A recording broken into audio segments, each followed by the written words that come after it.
Okay, niko na uko na Moisa hapa. Upo na Wota au Mbosokani? Yeah, okay, sasa umuhimu wa mwanamke nikimaanisha kwenye mahusiano, je, ana umuhimu sana au sio lazima? Kwa mimi hapa sometime ana umuhimu, sometime hana umuhimu. Na sababu zangu.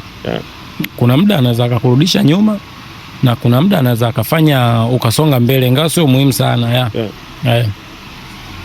So kwa mimi hapa nadhani hayana umuhimu sana kwangu. So yani kiufupi sana kwangu hayana umuhimu. Kwangu hayana umuhimu, so nakuwa na sababu zangu. Yani kuna maisha ambapo unaweza ukawa labda na mwanamke na kuna maisha ambao unaweza ukaishi bila mwanamke. So hapo engo zote mbili naweza nikazungumzia. Japo kwa mimi hapa japo sijawahi kuishi na mwanamke.